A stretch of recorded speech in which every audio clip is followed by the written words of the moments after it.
Dans cette vidéo, nous allons voir comment mettre en place le DDNS. Donc, on va partir de ce schéma de configuration.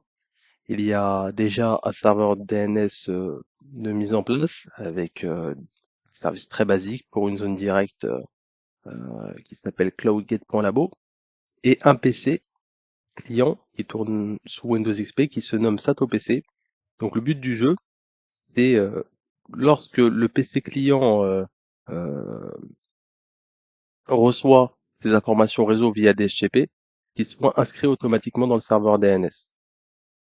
Donc, pour ce faire, je me connecte en SSH sur le serveur DNS et vu que c'est une communication entre le serveur DHCP et le serveur DNS, nous allons configurer déjà le serveur DHCP pour qu'il envoie les informations au serveur DNS. Donc pour ce faire, je me rends dans le fichier de configuration du DHCP, DHCP, dhcpd.conf. Voilà.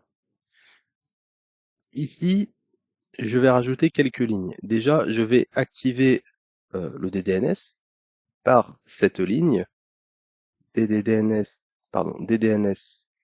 update on. Donc, je vais m'offrir le luxe de faire des copier-coller.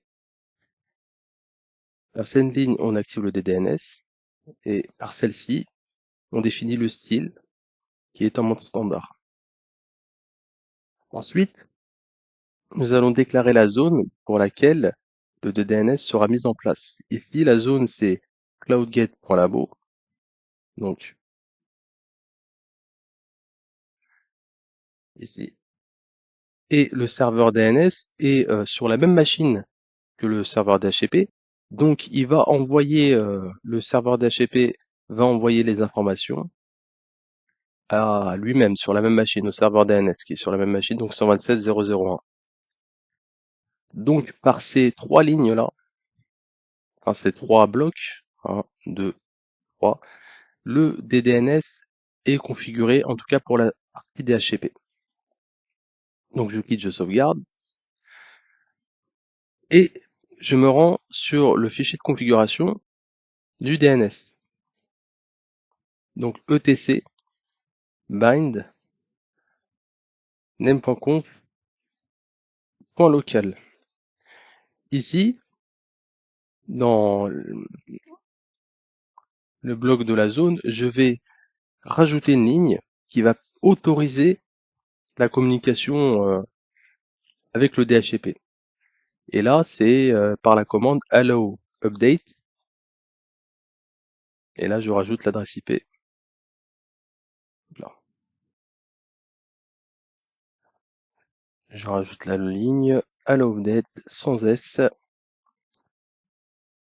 avec l'adresse, donc du coup locale, puisque le serveur d'HCP est sur la même machine.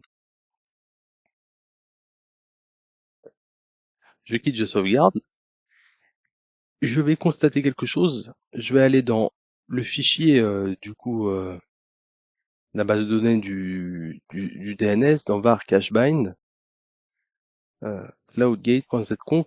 Je remarque que je n'ai aucun enregistrement concernant un quelconque client. Donc le constat fait, je vais redémarrer le service DHCP et je vais aussi dans la foulée redémarrer le service DNS. Donc bind 9. Je vérifie que il n'y a aucune erreur du côté de bind9 par la commande suivante. Apparemment, pas d'erreur.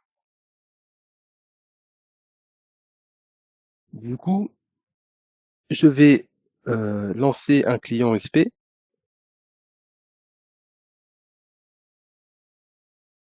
Et donc, il était déjà lancé, je vais le redémarrer pour que il puisse faire une requête auprès du serveur DHCP. J'aurais pu faire ep configurer les renew. Mais bon, on va redémarrer. Et là, du coup, je vais lancer le journal si j'ai le temps. Journal CTL-U name-f. Et non, j'ai pas le temps. J'étais trop lent. Du coup,